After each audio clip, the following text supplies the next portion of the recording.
Hey, this is Scott Spears, and I'd like to welcome you to yet another edition of The Exchange, of course, joined every week by Matt Morgan. And so glad to have Heather Conley back with us this week. She's been gone for a few weeks, but always good to have her back with us. And always a pleasure, especially here at the holiday time, to be joined by the 40th Treasurer of the United States, Mary Ellen Withrow. And I think we look festive. The studio is decorated for the holiday season. We're taping this on Thanksgiving Eve, the night before Thanksgiving. You're probably watching this the day after Thanksgiving, which is Black Friday, but people don't make a thing of that anymore. It's all cyber stuff now. That's the way you go. You don't run to the stores anymore. But we have 2 trees in the studio. 3, actually. Yes, we have over 3. there. Yeah, 3 trees in the studio. We have wreaths. We have 3 of those up. So we have Santa Claus over here. We've got ornaments. We are decked out for the holiday time. So we wish you a happy Thanksgiving. Hope you had a happy Thanksgiving and have a happy holiday season with everything as it were. Matt, are you excited for this year's holiday season? Not really. Christmas isn't really my thing. It's a lot of work. You're just saying that because we decorated the studio earlier, and it was a lot of work getting to where we are. I helped my mom put up the tree, and I helped her take it down. And I didn't help my grandma, but sometimes I'll help my grandma, or I guess not my grandma, but my uncle put up the Christmas lights outside of her house. And they wrap them around the trees and stuff. A lot of stuff. Last year they put poles in and had Christmas lights down the driveway. So it looked like a runway. So basically you're not a fan of Christmas because there's work involved in the holiday, putting all these decorations up. See, it's just, I don't know. It's just a lot of work and it's a lot of, a lot of money. And well, it doesn't have to be a lot of money. And it lasts one day for about 10 minutes at 7:30 in the morning. Well, the first day of the holiday season, we can tell you're in the spirit of it already, ready to go here. Heather, how about you? Holiday time, a favorite time of year, Thanksgiving, Christmas? It's not. I like getting together for Thanksgiving, but to be honest, Christmas has always been a financial stress, so it kind of takes away, just with the kids. But it shouldn't be about that, and I totally 100% agree. It should be about the simple things. And Jesus. Right, well, yeah, and I think you just check people off if the financial thing becomes a problem. Just start checking people off the list. I do. Yeah, that's what you have to do. Yeah. Because, I never understand this. Every year, people talk about that. Now, if you want to get somebody something, go ahead. Well, your kids. Of course, your kids. Right. But, you can make things. People have lost that. People used to make sweaters and mittens and scarves, and we don't do any of that anymore. You can make globes and all kinds of things that are fun. That kids like to play with the boxes. Yeah. Mary Ellen, are you excited for the holidays this year? Yes. Yes. It's a fun time. Yes, I like to see all my family together and have a chance to talk to everybody and see how big everybody is. The little kids, they grow every year. Everybody keeps on. Yes. Now, Thanksgiving, what is your favorite dish? What do you look most forward to on Thanksgiving? Well, I really love oyster stew, but nobody makes it anymore. And I would say the dressing, and it isn't always as good as what I expect because they have to learn how to make dressing. That takes work. Yes. Now, I like a good cornbread dressing. Do you? I do. And a lot of people I found don't like that. A lot of people like oyster dressing. Mm-hmm. A lot of people like turkey dressing. Mm-hmm. I like cornbread. I think it just tastes the best. Well, I like regular stale bread. Yeah. Yeah. Now, when you were making Thanksgiving for people, did you do the dressing? Did you make it homemade? Yes. Yeah, and I put it in the turkey. Oh, you cooked it in the turkey? Yeah. I did the meals for years. I was the only one in the family that would do it. Well, somebody's got to have the food. Yes, and it got so everything went well. I said I've cooked a lot of turkeys. Well, you know what I was thinking about today, and I've heard a lot of people say this year more than I have before, is that it is a lot of work. The person hosting the event Yeah. There is a lot of work involved in Right. that. I mean, you have to cook the food. You have to make sure the house is clean. You got to invite everybody. You got to do all these things Right. that, and that can be stressful because everybody's coming at a certain time and you got to have it ready. And Right. it's holidays are fun, but I can see why certain people get stressed out by them. Well, actually, I think Thanksgiving, cooking turkeys is the most work of any meal that you ever have. Yeah. The turkey's a lot of work. Yeah. And you have to cook it just right now. The bags have made life easier on a lot of people. Yeah. But boy, when you used to have to baste it yourself, and it was a big project. Mm-hmm. Heather, do you make the dinner or do you go somewhere for the dinner? I've never had to. My sister does it the last several years, and before that, my grandma did it. It's always like who has the biggest house, and they wanted to. So I'm like, yeah, I'll just come and eat the deviled eggs and bring the kids. You have deviled eggs. Yeah, Do ya? we have those for every holiday. Oh yeah. Yeah. Now I know I'm going on a long limb here, but Matt, what have you ever cooked for any Thanksgiving meal? What have I? Let's see here. I made. Oh, like there's a big long list that you have to go through. No. I have to think. Rabbit? It's more of a- Rabbit? Oh, yeah. We've made rabbit before. We used to go rabbit hunting on every morning on Thanksgiving. He was but telling me about it. Oh, he was bringing it up. I made I've made like no bakes, but I guess that doesn't count. I've helped make. Oh, those like, are hard to counts, make. yeah. Those are hard to make. I've helped make like pies before, but like most of the actual Really? most of the actual cooking is done by like my grandma and my mom and my aunt. Left to your own devices, could you make a pie?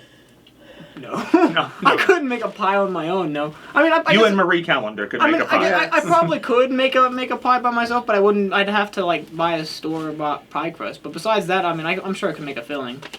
I've seen my grandma and them do it at least half a trillion times at this point. It doesn't take much to screw up a pie, though. I tell you, I like Marie Callender's pies Yeah, pretty they are well. good. Yeah. I wonder what it is about a Marie Callender, because a lot of stores sell pies, but that is the popular one. It's people good. Yeah. people love the Marie Callender pie at this time of year, and of course the people love the. Now, what is the difference between a yam and a sweet potato? So You work in the Yes. you work in the vegetable department. do. You know, You can sort this all out for us. I had to Google it because I've had. You don't know either. I had so many people ask me over the course of this week, so I had to Google it, so I knew the answer. A yam is like it's not as sweet as a sweet potato, but it's like a cousin, I guess, to a sweet potato. Sweet potatoes are just sweeter. Basically the same thing. Basically the same thing though. There's almost no difference. One's just sweeter than the other. I've been hungry for sweet potatoes, and we had them at Primrose a couple of times, and oh, they are so good. I just love sweet potatoes. Yeah. Yeah. They There's a make the- glaze. I like when they have a good glaze And on then them. marshmallows and Yes, Oh, stuff. yeah. that's what I was just about to say. I don't know that they made it last year, but in years past they've made that. I'm not really sure what it's called, but yeah, I did. Sweet potatoes with the brown sugar and mushrooms. Yeah, it's a very, very nice holiday. There are certain things, though. I always wonder why turkey is very inexpensive. It's good for you, meat-wise, and we only really have it once a year as a big meal. We don't Yeah. eat turkey in July, but we have hamburger, we have red meat, pork chops, things like that all year round, but not turkey. Why only once a year? People seem to like it. I think that turkey is just. I think that just most people just think turkey is bland, and like the complaint that most people give for turkey is that it's too dry. Well, you can dress it Yeah. up. It, I mean, it yeah, can but- be moist. Yeah. It takes a long time to cook too. Everywhere, all over the United States, everybody's eating turkey tomorrow. They are. They are. I find that fascinating to think that everybody everywhere eating turkey unless they don't like turkey. I mean, Well, I was never a huge fan of ham. So I appreciate the turkey on Thanksgiving. Ham to me is it's okay, but it just is not this because I like cranberry sauce. Well, I don't know. I mean, I like ham, but a lot of people like they made the brown sugar ham with the pineapples last year, and Oh, yeah, I'm not a fan. I just prefer too sweet for you. I just prefer like the savory ham, the one that's like sodium, full of the salt. Yes. It's interesting. This morning, during the pandemic, I guess there was a shortage on cranberry sauce in a can, and I guess there was. So somebody I know had to that year learned how to make homemade cranberry sauce. So ever since, they've made homemade cranberry sauce for Thanksgiving. And this morning, they dropped off a jar of it for me to try this year. But I don't know if I'm going to do it because it had a black bow on it. And I don't know if that's a good sign.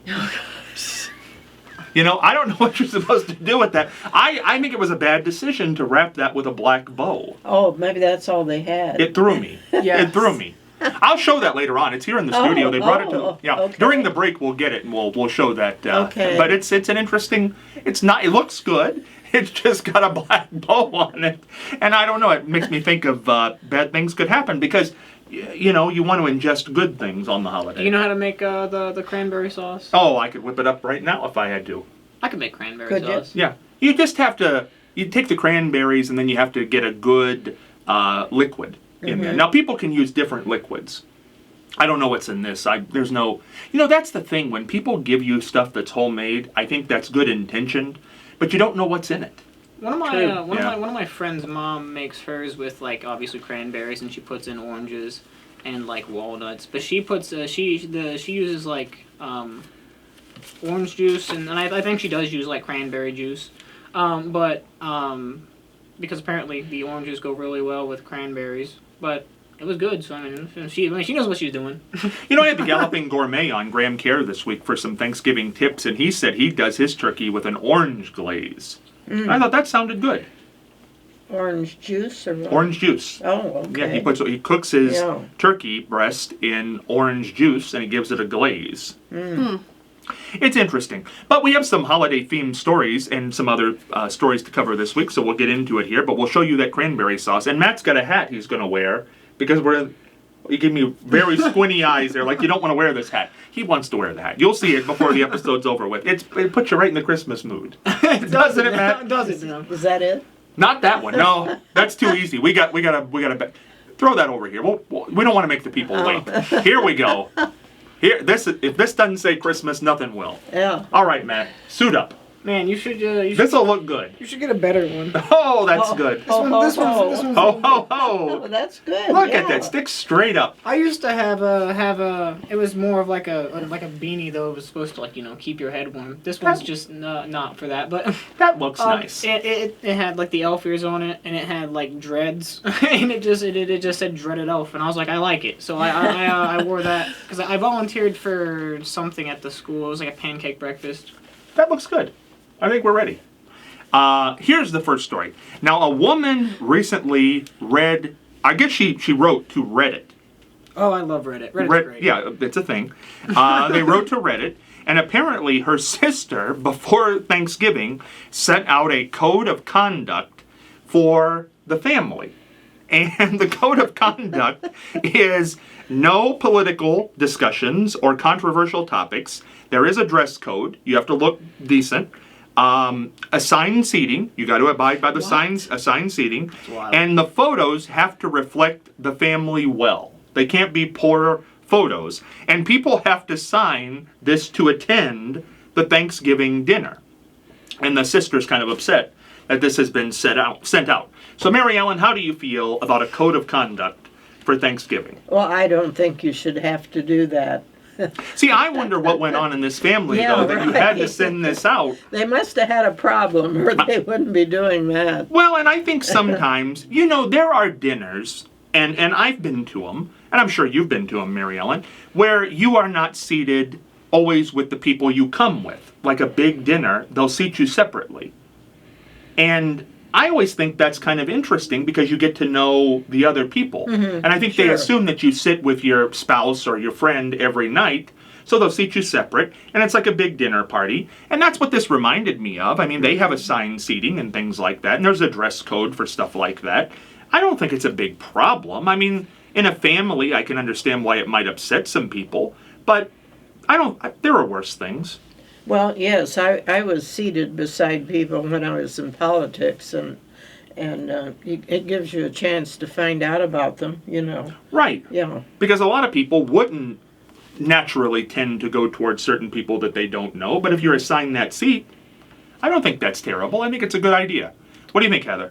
Code of conduct for Thanksgiving. I think two things. I think one, I would like to know more about the lady who sent that out. Like, why is she worried about her family looking bad? Is she some figure or whatever, you know? And two, I think everyone should show up in their pajamas and. Oh, she's not letting them in protest. Well, yeah, she cooked a big dinner. She's letting somebody in. Yeah. I think she needs humbled, maybe. I don't know. But like you said, maybe there was a serious problem with her family. I don't know. Well, you know what? There is somebody, though, who always comes, inappropriate, and you can't take the pictures, and, it does become a problem. What do you think, Matt? I mean, as far as, let's see here, as far as the political discussion goes, I think that a general rule for most people's Thanksgiving is no political talk. So, I mean, that one's fine, I guess. Dress code, I suppose, is fine, but assigned seating is weird. And then I think people are going to take whatever photos people want to take, so have fun enforcing those rules. Listen, I'll tell you, if you go to a New York dinner party, you're going to have an assigned seat. There's going to be a dress code. Well, yes, you're not even getting into Rockefeller Center unless you have a collar on. But that's a New York dinner party. If I go to a family Thanksgiving dinner, I'm going to sit next to who I want to sit next to. But maybe your family member wants to spruce it up for the holidays. They want a little different. Like I was talking to somebody the other day who was buying a lot of wine. And they said, well, I always have wine on the holiday because it sparkles and the lights and it's nice with the turkey on the table. I don't use it to get drunk or anything. Oh, hey, I heard that. Yeah. You heard this. Yes. Yeah. So this is a real conversation. I didn't have to make it up. Well, no, always. But there's sparkles there in the holiday. And I think that's nice. Don't you, Heather? It's nice to have a little sip there on holidays. Yeah. Sparkly, pretty wine with your turkey, yeah. It looks nice. Mary Ellen, it's nice to have a little drink on the holiday. Sure. Yeah, with your turkey. I don't know about wine, but sure. No, a lot of people do the eggnog. They'll put a little something in their eggnog. I don't have any problem with that. I think that's nice. I don't care for eggnog at all. Really? No. I'm okay with it once or twice a year. I wouldn't want to drink it all the time. I would never go out of my way to buy it. I would never buy my own eggnog. But if somebody offered me eggnog, I'm like, you know what? Why not? It's an acquired taste.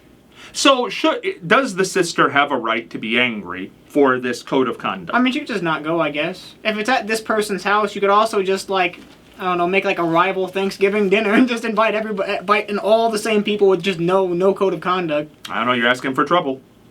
Either way. What do you think, Heather? Okay code of conduct for Thanksgiving? I think it's weird, and I want to know her reason for it, and I want to know the background of it. She's got problems. Yeah. Yeah. Assigned seating? Yeah, I want to know why she felt the need to send this out to everybody. Well, I don't know. Mary Ellen, so you think no code of conduct for Thanksgiving? Well, I think if you have to do that, I don't know that I would invite them. That's right, leave them off the list. Maybe that's the best way to do it. Just don't put them on there at all, and it'll save yourself some time. Now, I think this is a very interesting story. Nearly 40% of young Americans get their news from social media influencers with a conservative slant, interestingly enough. Now, there has been a mass exodus from Elon Musk's X to something new called Blue Skies, and this was recently found by a Pew report. So there was research done into this. Who founded Blue Skies? I don't know. I'm not even sure exactly what it is. But X used to be Twitter. Yes. And now Blue Skies is where people are going who don't want to be on Elon Musk's Twitter. I don't know. So I'm confused. I guess the point here is 40%. Are they saying that 40% of people who are young Americans? These 40% are flocking to Blue Skies? No, I don't think I said that. 40% of young Americans get their news from social media influencers now who tend to have a conservative slant. I think it's like the Joe Rogans and who's that other one? I can't think of his name. He's a singer. Singer? Yeah, he does his own little thing. I don't know. I can think of a lot. He has his own little... I know Charlie Kirk. He talks about it. There's Jordan Peterson. But I don't know. But it's... Mary Ellen, what do you make of this? What is Blue Skies? Apparently it's like Twitter, but I have not heard of that. Yeah. Apparently it's where everybody's going who does not want to be on X because Elon Musk is doing his thing. Elon Musk did kind of ruin Twitter. I won't lie. I don't like all of that at all. I don't watch any of it. People, all they do is give their opinions, and I don't want to be a part of it. And that's the problem. I think with the problem with 40%, this is nearly half of young Americans getting their news from social media. Okay, you're misinformed because you're getting opinion is what you're getting. You're not getting news, and people have lost the ability to distinguish truth from opinion. And this is causing a big problem. Now, Heather, what do you think? I remember about 10 years ago, I heard my dad mention fake news and like how some of the news stations are more, they do like stories that, it's so much to get into. I remember thinking, fake news, what are you talking about? And then during COVID, I feel like I had this awakening of the fear-mongering that is like the big news stations. So I probably have very different beliefs on news than what you guys have. Like if you watch a news story, you're probably like, yeah, that's 100% true. If I watch a news story, I feel like if I can feel like a fear-mongering narrative behind it, you guys are quiet. No, I'm just saying, well, what, now like COVID. The first day that the world news was like, oh my God, you're all gonna die, we're shutting down the restaurants, we're shutting down the schools. I felt in my spirit like this is deception, they're doing way too much, there's some narrative behind it, there's some reason that they're making it this huge thing. You're looking at each other. But 1 million people died. Right. I mean, I think that's worth being scared of. I mean, I think there are certain things that we need to be scared of and need to know about. That way people... Now, if you don't want to protect yourself, that's a choice. I mean, that's I guess, the way you can go. But you know what? It got to a point where I saw people pushing people in stores. A store is a private business. If you want to force anybody to do anything in a store to come in, you can do that. So if they wanted to force people to wear masks in stores, that's their prerogative. Yeah. You don't push the manager because you don't like it. Yeah. That's where people lost their mind, and I don't get that. My thing, to say one more thing, is I don't believe that God left us dependent on like a scientist to come up with some shot that we have to take.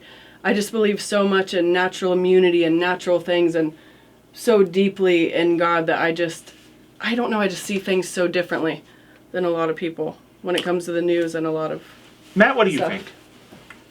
I don't know. I mean, I think as far as vaccines go, I suppose.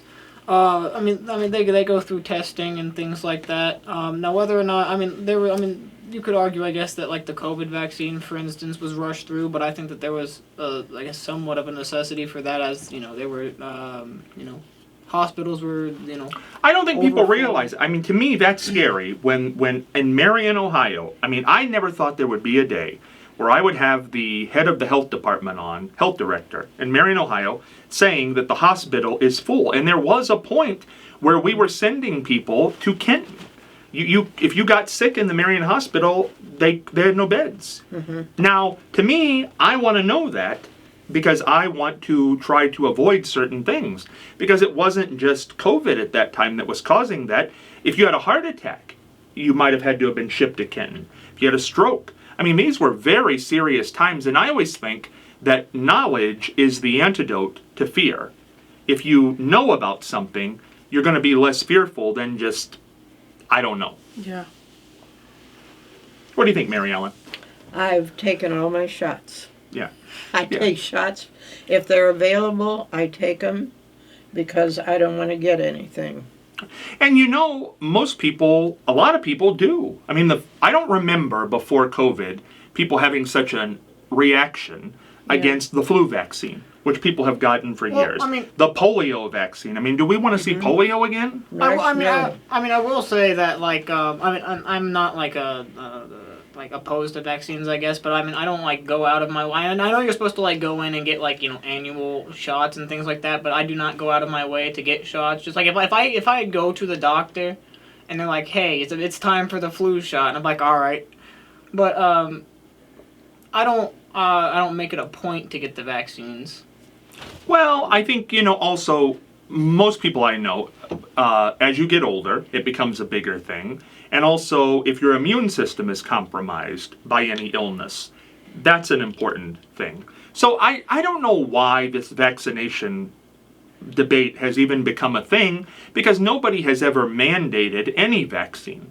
It's always been your business to get it or not. There are mandated vaccines Oh, they when you tried. go through school. People Well, lost I don't- jobs. It's an issue now because of Robert Kennedy, What is now, yeah. because of his attitude toward it. But I think if you know what, a whole generation has passed, and I think here's the problem: since people had polio, you don't see it anymore. And I mean, there was the March of Dimes. There was a whole group that helped people with polio and tried to get a vaccination, and they finally got one.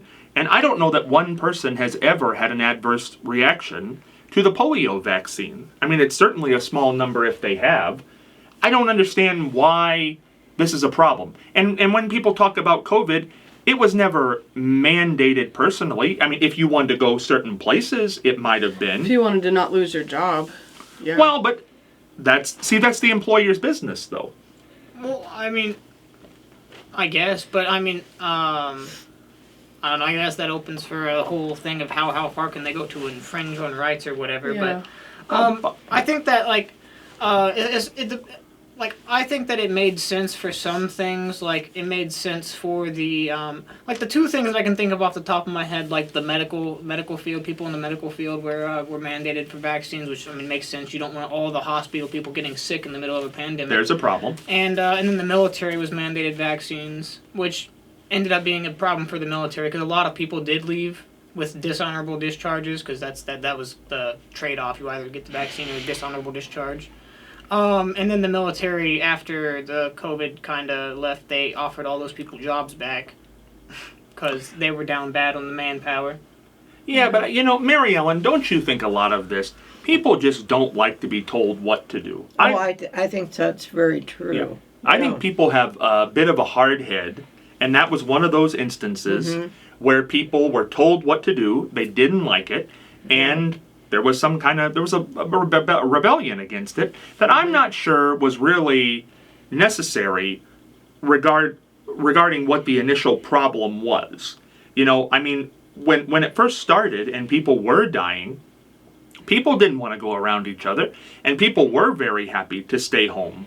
I mean, I remember the first day that the heavy quarantine came in, people weren't out on the streets, and nobody ever got arrested for that. I mean, I never stayed home. That sounds terrible to say, but I went to parks with my friends still. I went over and stayed at my friend Casey. I got quarantined with my friend Casey because I went over there and stayed one time, and then his stepdad ended up with COVID, so that was 2 weeks. I had to stay over there. Well, I guess the whole point of this story is not necessarily about vaccination. It's that Americans over and over and over again in polls tend to be the most misinformed in the world. And I think part of it is because we have no stopgap on social media. You can say whatever you want, and people will think that's the news. Is yellow journalism still a thing? Is that still around, or is that a dead practice at this point? I don't know. I think a lot of this is probably what they would call yellow journalism, but now, you know, anybody who's got a camera now, Mary Ellen's considered a journalist. Really? Pretty much. We all have If you can our take phones. a picture of it, Yeah. if you can take a picture of it and write an article up on your phone, you're a reporter. You're a reporter, and you know, sometimes that just isn't right. Some of the news sites that people follow the most continuously report false things, or they're just listening to a scanner, and they're reporting what they get on the scanner. You know, that's not how news works. You know, you might hear news on a scanner, but you fact check it. You call the sheriff's office. You call the police department. It's not always what you thought it was. Some people call for a fire, and it's not necessarily a fire. So people have to do a better job of this. We're going to show the cranberry sauce, though, when we come back. We're going to show the cranberry sauce and have a whole nother half of this episode here on The Exchange. Don't you dare go anywhere. And we're back with Mary Ellen, Matt, and Heather here on The Exchange, and I have obtained the cranberry sauce, homemade, with the black ribbon on it, and this was brought to me by a friend, acquaintance, let's say. Nice gift for the holiday season. She knows why she's an acquaintance. But the black bow, I think, is bad. It looks good, What do you think, Mary Ellen? I think the black bow is just fine. Really? Yes. I would, for Thanksgiving, maybe a brown bow, a yellow bow, an orange bow. But a black bow, to me, symbolizes, darkness. I think she used the black bow to mark it to be the poisoned one. I don't know. Why black for the holidays? I think she thought it's just simple. Yeah, that was probably just what she had. If we're being honest, it's probably just what she had. So she used it. I'm amazed that bothers you. Well, here's why. You have to know the person. Oh, she's that's not normal, probably right. it. Yeah. She's not normally this nice. So that she showed up this morning with like homemade cranberry sauce. When somebody shows up to you and like trying to push the food on you a little too much, you get a little nervous. Yes. And then there's a little black bow on it, and Well, there was a story years ago that this reminded me of with Winston Churchill, where it was his secretary, came to him and said, if I was your wife, I'd poison your tea. And he said, if you were my wife, I'd drink it. Now, see, that's what I feel about. I feel like she's trying to poison me. Oh, boy. I know. Better trust your gut. Well, that's where this would end up, is in my gut. It could be a rough Thanksgiving night. But I'm sure she's did it in the best possible way, and she's very nice and kind, and isn't this great? And if she sees this, okay. I just wouldn't have used the black bow. You think she might watch this show? I think she might. Yeah. It's delicious. It's delicious. It's going to be delicious, and I'll have it with the turkey tomorrow, and it'll be wonderful, and I thank you for the gift. Oh, have you ever dipped your turkey in the cranberry sauce? Well, yeah, that's what you do. Oh, yeah. No. I've never done that. I've eaten it more like a pudding kind of thing. Pudding? Yeah, I've always just eaten it by itself. You eat the cranberry sauce like pudding? Yeah. You're supposed to eat it with the turkey. No. You rub it in the turkey. Well, I'm not hating. I know everybody does it, but I'm not a big fan. It doesn't sound like it's my kind of thing, but So you think cranberry sauce is supposed to be eaten like pudding? It's more like applesauce, I guess. See, this is why you need a code of conduct if you're going to go to somebody's Thanksgiving. No. Then you just say, listen, cranberry sauce is for the turkey, not the because somebody will go in and you don't make a whole lot of cranberry sauce. It's a small amount, and if you ate this like pudding, nobody else would get any. Well, there's plenty there. I don't know. You don't eat like half the jar. It's not like you scoop out like a pudding cup worth. You just put some on the plate. And you just eat it. Well, I've like dipped bread in it, I guess. Bread's all right with it. I don't know. I think it's interesting. Mary Ellen, I wanted to talk about interesting times. People are getting more nervous than I've ever seen them before as we head into the next presidency. I was telling you before we went on the air, I had a message given to me this week on the air when I was doing the radio show, somebody asking for an immigration lawyer, if I knew a good immigration lawyer. Yeah. And people are really nervous. And I know a lady whose son is a lifelong military person. She's in her 70s. She was talking to me this week about how her son never thought that he would have to possibly go door to door and try to force people out of this country. I mean, there's a real paranoia about this going on right now. Yeah. And maybe there's necessary need for it because it's certainly being talked about a lot. What do you make of this, Mary Ellen? Well, it is being talked about a lot, and I think we all should be alert to what's being said. Yeah. Matt, what do you think? I think that'd be some kind of violation of the Constitution somehow or another, like, I don't know, search and seizure. It's not necessarily like, no, like, housing of the soldiers, but, it's, certainly not very freedom. I just don't know where the money is going to come from to do this. Oh, didn't you hear? They said that there is no limit on this. I understand that, but there's going to be a limit on the money that can be spent. So I don't understand how that's going to be. And the jobs that these people leave, who's going to fill those jobs? We can't fill the jobs now. Somebody will do it, I guess. But somebody's not going to do it at the cost that they are doing it. And that's going to cause a tremendous amount of inflation. But, I guess that's the way it goes. What do you think, Heather? Do you think people are at a heightened nervousness right now? I think some people are, and I think some people feel the opposite. Oh, yeah, that's true. I think some people are ready for gas prices to go down and hopefully groceries and I don't think that's going to happen. You don't Well, think our gas gas- prices will go down? They're below $3. Oh, now. now. Oh, now. Well, they no, always no. are right before the election. I got gas today. It's $3.19. Yeah. Back in But the I It mean- was I got a 285 on Yeah, Sunday. it's two. Yeah, When two Trump was in his presidency last time, he made it to where we get gas from American soil and we can get it for a lot cheaper. And when you get it from the other side of the world and drag it back across the ocean because it's more green, even though it's creating more pollution, then everything that has to be transported, groceries, lumber, everything, the cost of everything goes up because of gas. It affects so much. I know, you guys. Now, No. I mean, no. I think opinions are important, and obviously a great deal of Marion County feels this way. I just don't. I mean, I could be wrong, but I'm pretty sure Honda's moving to all electric. I know multiple somebodies who work at CYT, the Cardington Talking Technologies. Right now, they make catalytic converters for Honda, but they're about to start switching over to making electric stuffs because Honda's switching to all electric. Do you know how much Sorry, go ahead. those batteries cost in those cars when you need a new one? I'm not. See, I'm not a fan of the electric cars either. Yeah. Yes, I mean the batteries themselves are worth a brand new car. They're like 30 grand batteries. But supposedly the batteries last the lifespan of the car. If you listen to the Tesla. You know, at this point, what's going to be is going to be, and Also people- California's banning fossil fuels by some time.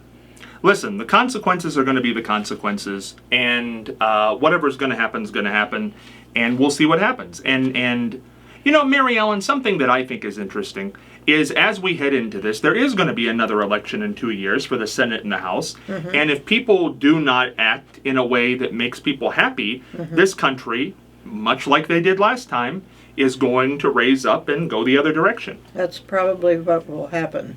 How do you feel about all these confirmations? Do you think everybody's going to get confirmed? Because since No. last time we talked, Gates bit the dust because he knew Yes. that he was not going to get confirmed. Yeah, I think that some more will be looked at pretty thoroughly. Yeah. Matt, what did you make of Gates biting the dust? There was constant problem with him since he was nominated. I don't think he wanted to see the ethics report come out. I figured. Now he's also said he's not going back to the House either, because if he had done that, the ethics reports would have still come out. I don't think he wants that out. There's some stuff in that I don't think he wants in the public. I think that there's a fair chance that. Well, I think that there's a fair chance that Donald Trump also realized that this report was going to come out, and I think that there's a fair chance that Donald Trump kind of gave him the good old basically told him that he was not getting the job, so he kind of the thing that they do in Hollywood. You know, it doesn't matter what you say whatever, but you're not coming back. Yeah, but I don't know if that happened, honestly, because, he had to know that was going on when he chose him. I think Gates just did not want that ethics report to come out. People were threatening to leak it. If he had to go through confirmation, they were going to see it. I think, Mary Ellen, I think he just didn't want it to come out. I think that's right. I mean, apparently he's paid women to do a lot of things, and possibly underage women, and I don't think that's going to help his life expectancy as a person in society if he wants, certainly not as Attorney General of the United States. And it'd be nice if some of these people just had a little bit of experience in the job that they're going in. You would think that you'd want some experience. Yes, experience is very important. I think so. Now, one thing that I found this story fascinating. We did the story last week about the Morning Joe host, Joe Scarborough and Mika Brzezinski. They went down to Mar-a-Lago, didn't tell anybody, and they had a private meeting with Donald Trump. And they shocked their viewers. It was the first time in 7 years that they had visited with him. And they said they agreed to restart the communication. They need to talk to Trump, not talk about him. They need to talk to him. Well, since they did this, their ratings have taken quite the dump in the morning. Is that right? That is right. They are down, I forget what the percentage is, but it's like 20 to 25%. Their ratings have went down since they've done this. Mary Ellen, you were a fan of the program. What do you make of this whole hullabaloo? Oh, I was very curious as to how the rest of the people on that program felt, because they are so involved in all of it, and I just wondered I'm sure there was a lot of mixed feelings about that. Matt, does it surprise you that if you talk, give your opinion, it was an opinion-based show, it is an opinion-based show, if you give your opinion over and over and over, and then all of a sudden you change one day, is it surprising that people would leave your show? Well, I mean, I think anytime you change the, I guess, style of anything you do, you're bound to lose like half your audience, because like half your, I mean, probably not that dramatic, but I mean, like, a good portion of people like what you do now, and then you switch your style, and then the good portion, at least a decent portion of people just aren't gonna like the show anymore. It's not gonna be the same show. Well, I think that's what happened. It's interesting. I think if you're an independent journalist, going down to meet with somebody who's going to be president is no big deal, because everybody wants to interview the would-be president, could-be president. But I think the problem is when you speak so outwardly against somebody, and then you go down, it just doesn't look good. The look is very, very bad, and I don't think it did them any favors. And why they did it, I don't know, but it'll be what it'll be at this point. Well, I think they were worried about what would happen. I think they were trying to protect themselves. Well, and there are a lot of journalists in this country right now who do feel worried that, there might be some retaliation if you do a negative story. But then there are some who are standing firm. I've noticed there are a lot of stations that are being just as critical and just as fair-minded as they were before the election. Yeah, Jimmy Kimmel is staying firm on his. Stephen Colbert. Yes. Jon Stewart. Yes. The whole group there. Mm-hmm. And most of the evening news broadcasts have not changed.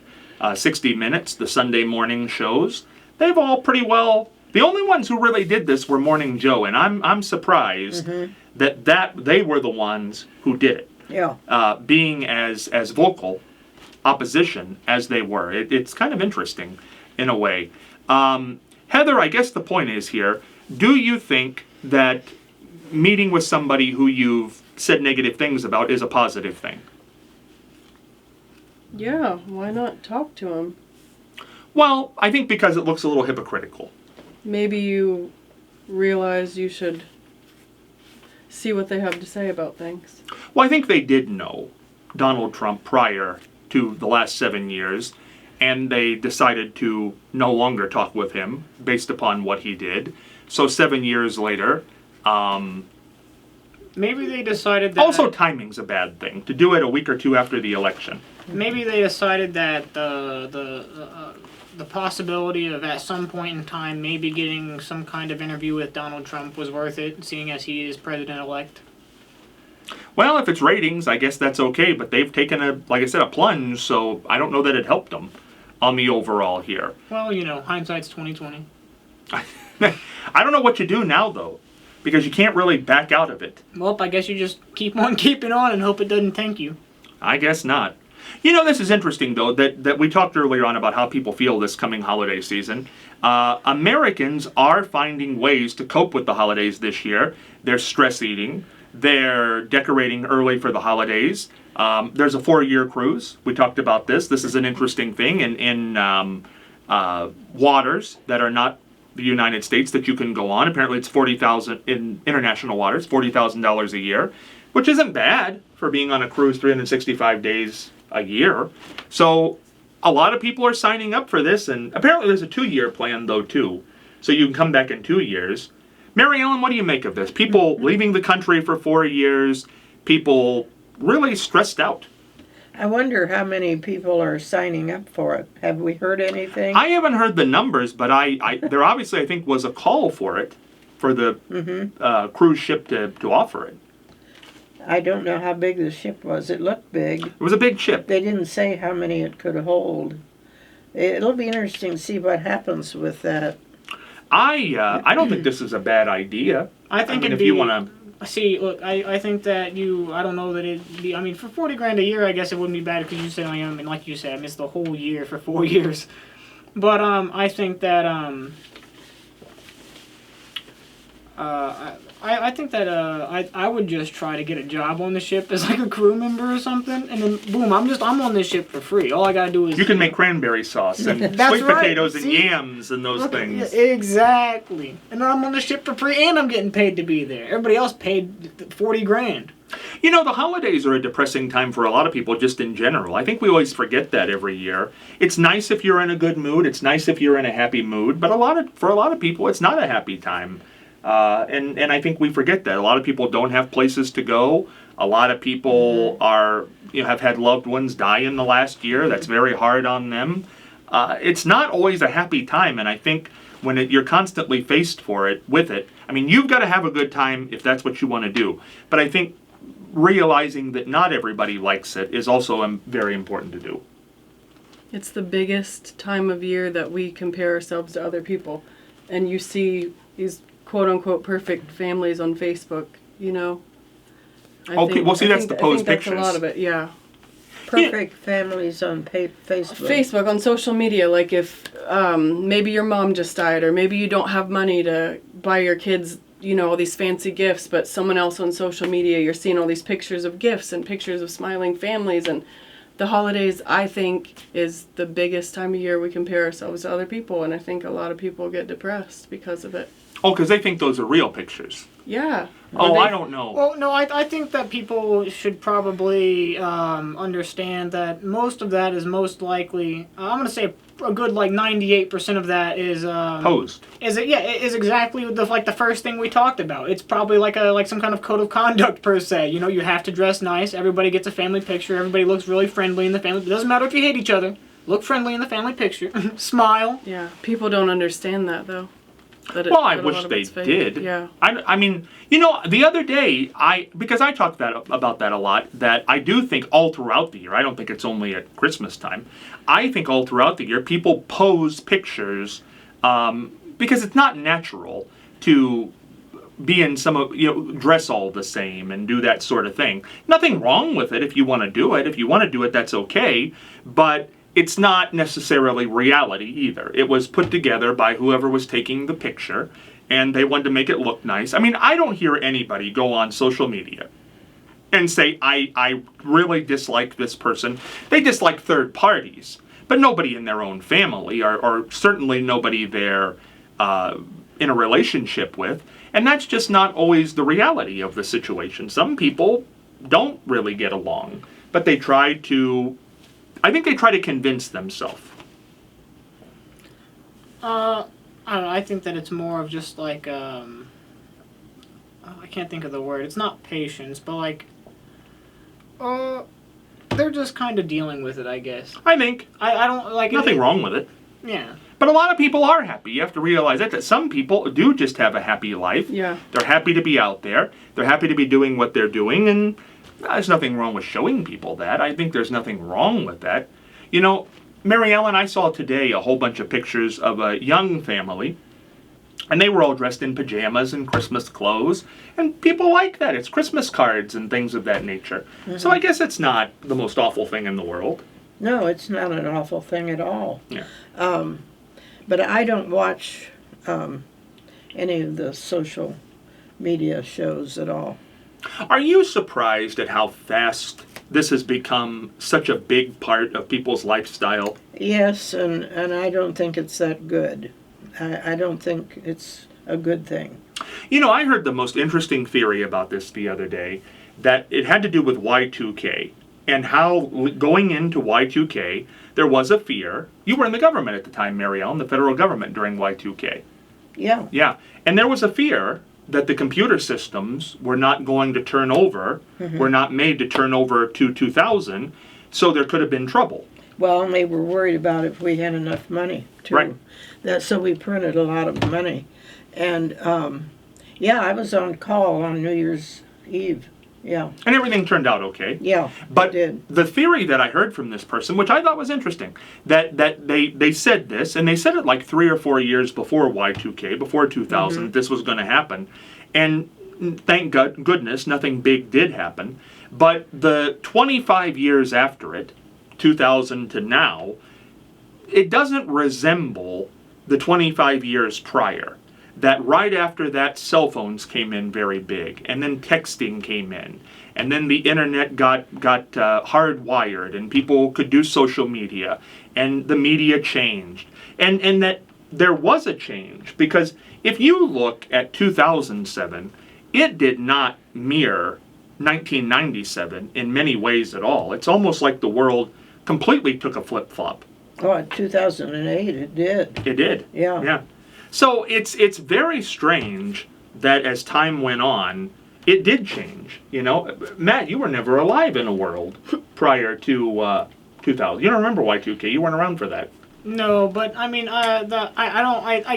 maybe I just don't understand the concept. But so the fear was just that they didn't think that the computer switching from 99 to 00 was going to just crash everything.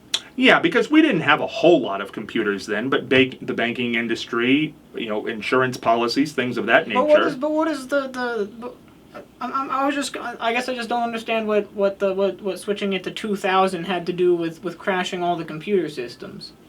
Because no computer system had been programmed to do that. You know, it was as if the world ended on 12/31/99.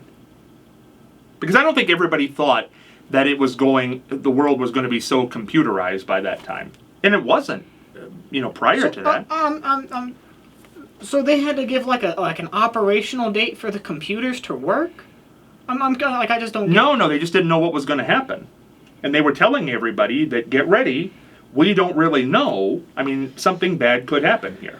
That was the beginning of go get bottled water, go get your milk and bread, go get your eggs, it seems like. Well, I don't remember that. I don't remember getting any... I do. Really? There were people saying that, Oh. yeah. I was out that night. No, I mean, my parents told me they just had a big party and they got... Yeah. Well, like, you know, they basically just threw like a New Year's party and got drunk and they're like, if the world's ending, then this is how we're going out. Well, there you go. You were ready for it, I guess. Mary Ellen, that night, I mean, you were obviously on call, but did you do anything differently than you normally would have done? No, I didn't, but everybody was very concerned about what the public was going to do about their money. Yeah. The fact that the money could be drawn out of banks, people become afraid for some reason. I mean, there was a lot of things they were worried about. Well, I think the number one fear is to lose, certainly, your money. Lose all your money and have nothing. And people who had all their money involved in the banks and the stock market and things of that nature, you know, that could have been very ugly if something bad happened. Mm-hmm. You know, I think I don't know, why is it bad to brace yourself for something? I mean, the worst thing doesn't always happen, but it's nice to know. You know, if they hadn't told anybody and something bad did happen, everybody would have complained. Mm-hmm. Why didn't you tell us about that? I think that, I mean, I don't think that there's anything wrong with bracing yourself, I guess. I mean, being prepared is always a good thing, but I think there's a difference. I think that you should like, stock up over a long period of time and not panic buy, because when you panic buy, then, like, demand goes up, supply goes down, and then prices go up. Well, right, I don't think you need to be in a panic, but I think you should be aware of what's going on. Well, yeah, I mean, 60 years later, we're still trying to figure out what happened with JFK, because people, it's a panic. You know, that people thought it could happen again. Nobody was safe. How could this happen to somebody? You know, we always talk about the worry that people have, but the truth is when things happen out of the blue, like JFK, then everybody's suspicious for 60 years. How could that possibly happen? How could one man kill a president? How could this be? Well, it happened, but we always have to find a different way. I think it's just it's an interesting insight into life that when you don't tell people that things are going to happen, they say you made them fearful. But yet when something does happen, and the country was on edge. I mean, people thought that Cuba had killed him. People thought there were going to be invasions. None of it happened, but it's to this day nobody believes that Lee Harvey Oswald did it. All this philosophy on different groups that could have done it. Yeah. I mean, I don't understand it. I've talked to so many people who are experts on the JFK assassination. Well, like 9/11. Mm-hmm. Same thing. That can't happen. That can't be the right story. I mean, so, like, the farther away you get from 9/11, the less and less people believe that 9/11, or I guess the more and more people believe that 9/11 was an inside job or something like that. But that's the problem. But, so, yeah, but, like, when it, you know, first happened and, you know, just, like, you know, after that, I mean, very few people thought it was a conspiracy. And then, you know, just the longer it went on, the more and more people were like, you know. Right, but isn't that with all? I mean, heaven forbid, Mary Ellen. Now, Sirhan is not guilty for killing Bobby Kennedy, and the Martin Luther King Jr. assassination had to be somebody else, and the JFK assassination had to be somebody else, and 9/11 couldn't have went down the way we were told. You know, I think it's okay to be skeptical, but what proof do we have of really any of this stuff not going down the way it did? I would think in 61 years, somebody would have talked in the JFK assassination. Well, I can believe that somebody didn't talk. I can believe that. Yeah. Well, I remember interviewing Jim Lavelle, if you see the famous picture where Lee Harvey Oswald is assassinated, he's the guy handcuffed to Lee Harvey Oswald in the white cowboy outfit, and, he told what happened. And when you hear somebody who was actually there say what happened, it doesn't sound so far-fetched. But when other people tell the story, it's like, well, how could this happen? Well, I think that's like, telephone. Right, but I mean, I said, well, why didn't you try to do anything? And he said, well, I did. He said, but I was handcuffed to him. He said, we were taught to pull him back and to the left, but he said he was coming in and there were people behind us and I couldn't do it. Now, this is the man handcuffed to him. I mean, I think that there is an explanation for things. Plus, I mean, how quick can you react? I mean, they certainly didn't know somebody was going to be in there with a gun. I mean, I'm not. Do you think I'm saying that JFK was assassinated, or I guess he was assassinated? But sorry, I mean, like so. like by the CIA or something, like some. No, conspiracy? I'm just saying. I saw, because we just celebrated or commemorated. I guess we don't celebrate it. Commemorated the 61st anniversary of his assassination, and people. Now I saw a statistic where more people now think that Lee Harvey Oswald didn't do it. It's because there are all these conspiracy theory shows. And again, if you don't think he did it, it's okay, but I don't know why it could have happened that way. Do you know what he said, like, to the public shortly before he was assassinated? Like a week or two before? Who, JFK? Yeah, he said, there's a plot in this country to enslave every man, woman, and child, and before I leave this high and noble office, I will expose it. And shortly after that, he was killed. And people know he said that. Well, if we know it, then it's not hidden. See, that's what I always wonder. If we know... Who said that?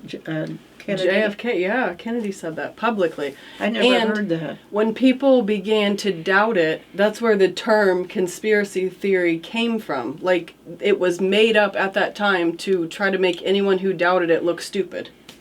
Well, I don't think you should do that. I mean, people can believe what they want. All I'm saying is I think... if we know about it as a society, obviously they're not doing a very good job of keeping it hidden, if it's some kind of big mass cover-up. But you never know. Well, if it was some powerful organization like the Mafia, or it could have been something that Bobby was working on, that a lot of people say that. Yeah, there was about 3 or 4 things that were mentioned that you never found out about. Yeah. So it could have been something. I'm not saying it's not. I'm just saying I think that it's interesting that more people now believe there was a conspiracy than before. We have a minute left. In 10 seconds, Heather, what are you thankful for this year? I'm thankful for my kids. I am thankful that when I don't see a way, God always makes a way. I could go on about that forever. Matt, what are you thankful for? All the people who do all the things to give us all the things that we like. Mary Ellen, what are you thankful for? I'm thankful for my family and my health and the world. Absolutely. Yeah. And we're all glad to be here and keeping the conversation going on and on and on, and hopefully that's what we're able to do. So we're certainly thankful to all the viewers and all the listeners who are there all year round. I hope you've had a wonderful Thanksgiving, and stay with us during the holiday season, because it's going to be a short one this year, only about 3.5 weeks, but we're all going to enjoy it. For Mary Ellen, Heather, and Matt, this is Scott Spears saying Happy Thanksgiving and Happy Holidays. We're heading for the dugout.